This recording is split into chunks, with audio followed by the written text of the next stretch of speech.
What's up, Mustang Nation, Fox Body Heads? Welcome back to my garage. Welcome back to the house of Dula, and welcome to part 2 of the 2-part series of videos of us replacing the entire dash assembly off my '86 Mustang.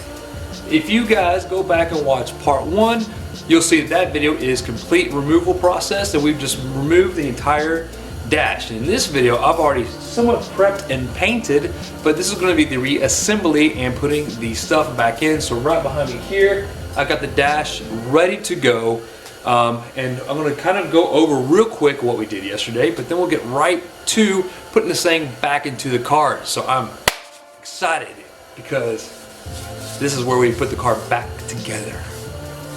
So yeah, let me give you a real quick recap of what we did earlier this week though. Okay guys, real quick, this is just this is where we left off in the last video. We've gotten the dash pulled out. We've pulled the whole entire wire harness away from the dash, unbolted everything, and pulled it out of the car, put it over here on the bench, and prepped and painted and cleaned this guy up, fixed a crack in it, and got that ready. But I do want to take one quick second here just to let you guys know, listen, now is the time to replace the heater core. I didn't mention that last time because I've already did this. If you guys watch all my videos, you know that one of them, just this last year, we replaced the heater core in the Mustang. Now I didn't take the whole dash out. I was able to pull the dash away from the box, from the HVAC box, just enough to pull the cover off and replace the heater core. That's done, but my God, now is the time to do it. Even if yours isn't leaking, probably should go ahead and do it for preventative maintenance because you'll never be able to get to the box this easy. So at this point, I can simply just unhook the coolant lines off your AC lines and unhook your coolant lines off the heater core, and it's just literally like 2 screws in the back in the engine compartment, and that box would pull out. Once it pulls out, you can get to that heater box right up top pretty easily. So yeah, quick disclaimer, now's a good time to do some maintenance. Let's go ahead and let me just show you guys what we've done. So here is the dash. Okay, and if you remember the last video, this was all red. I used the LMR gray paint that we've used on the rest of the car, so it's been dyed. It's been cleaned really good. I cleaned it with soap and water, then I used SEM vinyl prep, washed it again, let it dry out here, and then sprayed this. I ended up spraying it in the garage because I tried spraying it outside and it was too windy. Conditions just weren't right, and if you try to use that vinyl dye outside when it's windy and there's any moisture in the air, you're going to get a chalky, really terrible finish. You're going to be very unhappy with the results. I knew better. I should have never even started. So I actually heated up the garage with the heater here, covered the cars up, got the garage nice and warm to make sure to remove a lot of the moisture out of the air. Then I put my mask on, took the heater out there so I don't ignite any fumes. Turn it off, of course, turn it out, put it outside. And then, like I said, covered the cars up and sprayed it down, and it came out really nice. So I'm actually pretty impressed with the quality. I got everything laid up in place here just for you guys to kind of see it. But yeah, I mean, just kind of going over this, we've installed this piece here, and I'll flip this over in a second to show you how, and a little trick that I did with this. We installed the, the hood release, or the hatch release, and the fuel door release. I installed the bracket for the stereo, and I've got this laying in place right now, just kind of get an idea, of what it's going to look like and see if I want to do anything with the other one or not. I went ahead and installed the fog light switch, which, believe it or not, did not have holes in it already for it. I thought it would. It didn't. It was just bare plastic. You've got 3 little triangle shaped holes, same as you got right here on the other side. They did not accommodate the fog light switch, so I had to drill and tap for that. So the fog light switch is on and ready. And if you notice, this dash, and again, real quick, this dash is not perfect. Again, you guys are going to say, why did you get that dash with the holes in it? Why did you get one that's not cracked on top? Look, they're expensive. I'm not building a show car. I'm simply replacing this because I wanted to, 1, get a nice fresh painted one so it matches the rest of my interior that I've already painted, and 2, that crack on this dash is just horrid. So this is replacing the crack on my other one, and the little crack, let's see here, right there, you can still see a little bit of it where it was filled and repaired.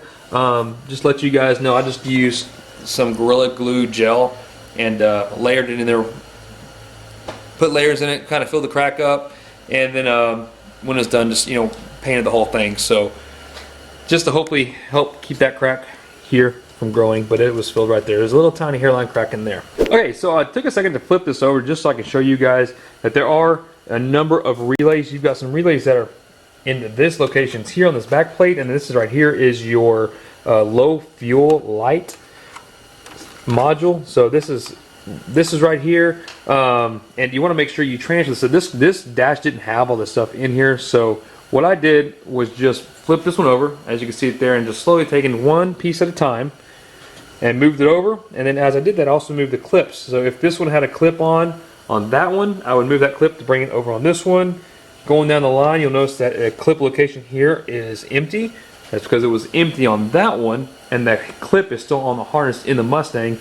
So I'll be able to just clip the whole harness clip back into place when it's in the car, and then so on. So I kind of went down the line here, and what I wanted to show you guys real quick was this dash, how I said it wasn't perfect to begin with. It's already had a chunk missing up top here where your defrost vents go, and where your amp goes here, and also your factory stereo. It's got a, it's got a tab here, but this tab is broken, and this tab is okay, but it's it hasn't been cut up too bad, unlike over here where the previous owner put in a speaker. It's a Rockford Fosgate punch that is bigger than the hole on your factory Mustang, so it was cut out and hacked pretty good to get that to fit. And again, I didn't do that, but at least this one does have the factory location for your defrost vent. You can see this is where they begin to crack and break, and unfortunately it's pretty common that they break throughout here and snap off, especially if somebody's removing it, you're yanking on the dash and they don't know to just go ahead and remove the screw here,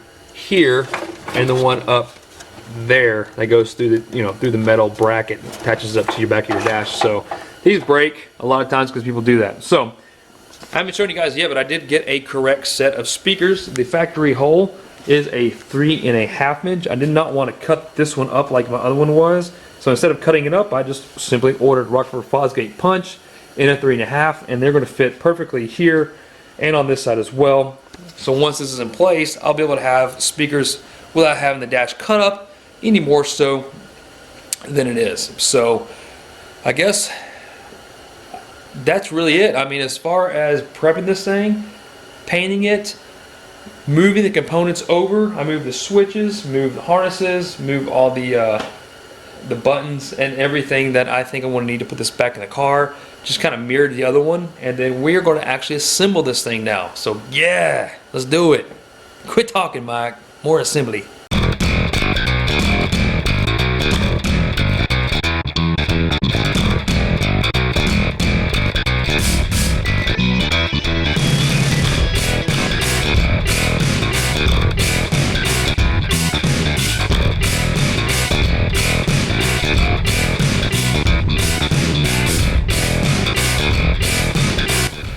So all I'm really doing is just starting to work from the driver's side back this way. And that being said, I'm just concentrating on the headlight switch, making sure it's in place.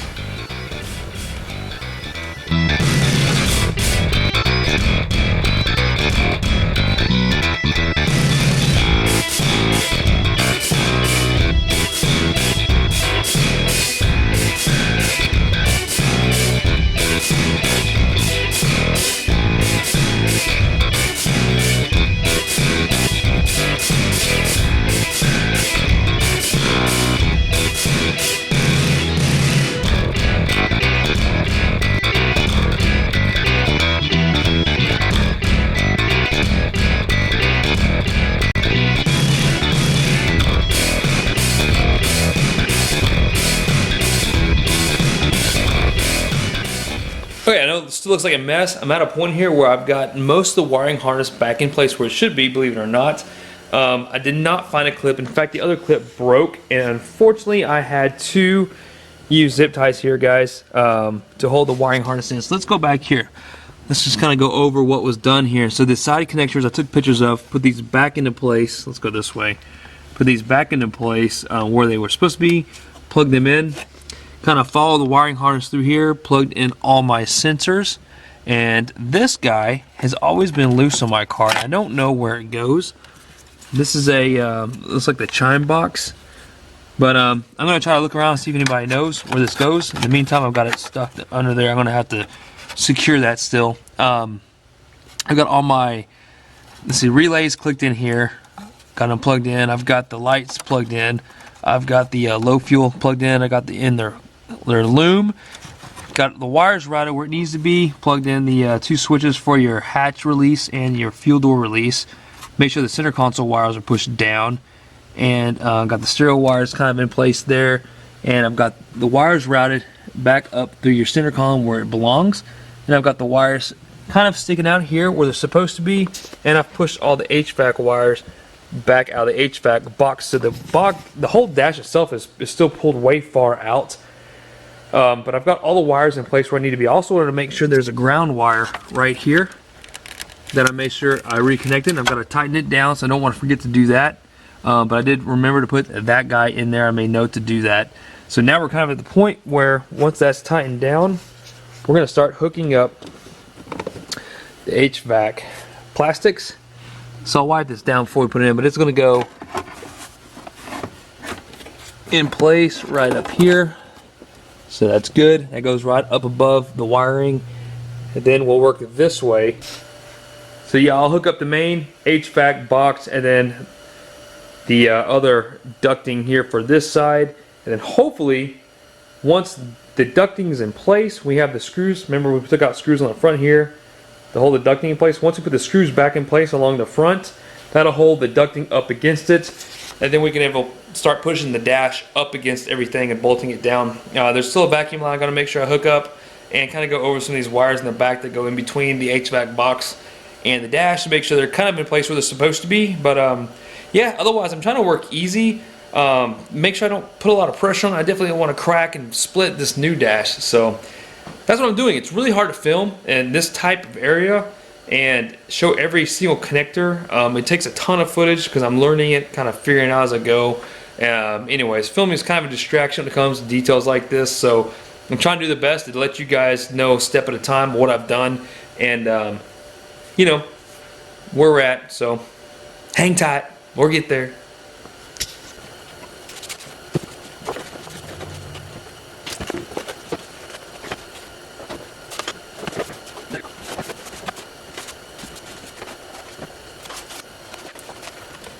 So this piece is going to connect to the piece on this side. This is going to go into your other driver's side air vent. This is going to go to the first passenger side air vent. So you want to make sure you get in here.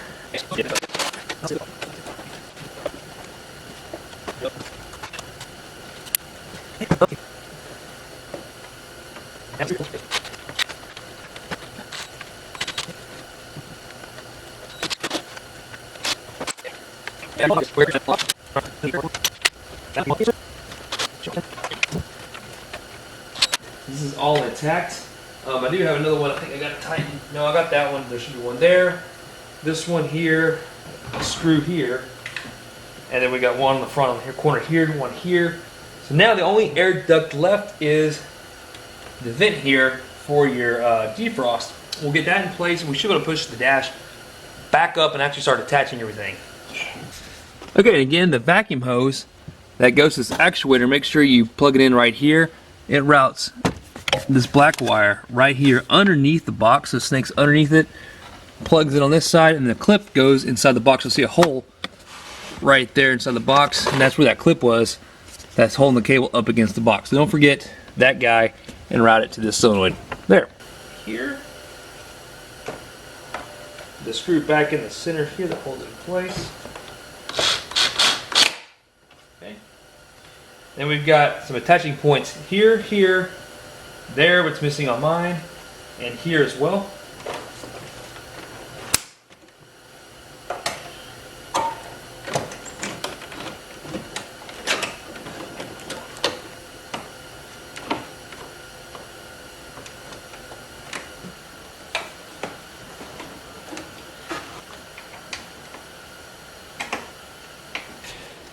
Okay, so no joke, about an hour and a half later, I finally got the dash bolted on, and it literally took me that long just to get everything lined up and to get the center bolt bolted in there. So right now, what's holding the dash on is the screw up on the corner there, Yeah, the center screw there, the center rusty looking bracket there, the ones on each corner, so there's one up there on the A-pillar that side and the A-pillar there. And then we'll have to figure out something to do here, or it's just going to have to be like that. And I'll tighten that down. You'll see what I'm talking about here. Where this section has been cracked, we'll tighten that down. It'll at least grab on that corner.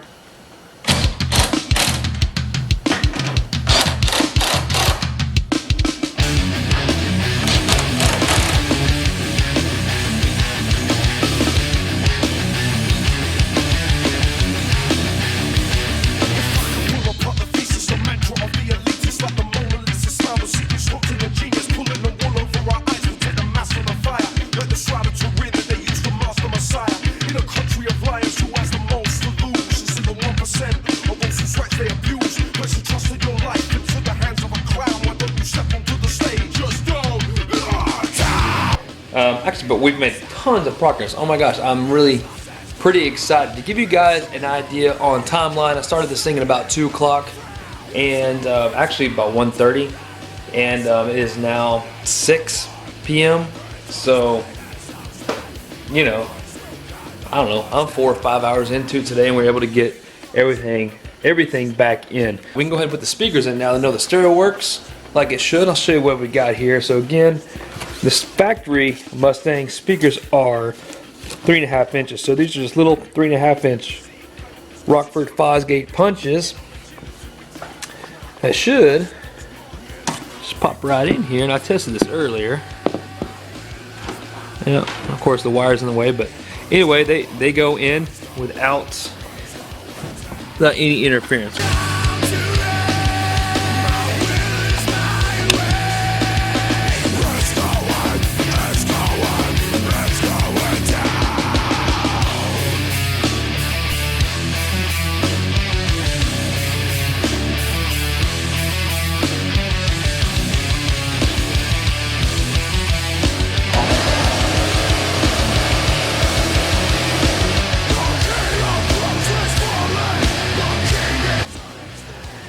Alright guys, it's starting to look really good. Glove box is in, got the wires tucked up nice, got the fuse box cover on, of course the dash pad is on, and vacuumed with the floors a little bit, so everything's been vacuumed. But it's one of those things you just have to see it in person. If you're so used to staring at this car and seeing this crack, then it's absolutely an eyesore. Everything fits much tighter. It's so nice looking down here, not seeing all this ripped up. The car just looks damn near new. I know it's not perfect, but I'm gonna go ahead and get the center console in, just finish up. I got a panel to put on over there. We'll close this video up.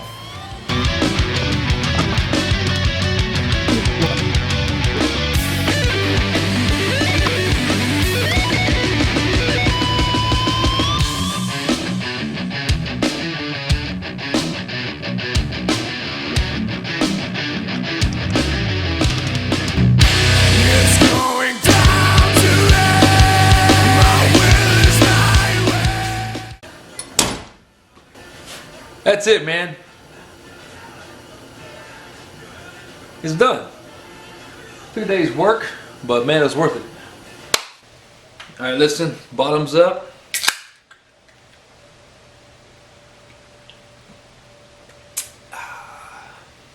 So man, what a nice long day, but take a look at the results. So I think it looks really, really good. I'm super happy with it. I guess that's really all that matters, as long as I'm happy. But I think it was well worth the effort. There's no regrets. Now I can get in that car and not see the eyesore every time I get into it. So I think it looks awesome, and I'm exhausted. I'm ready to call it a night.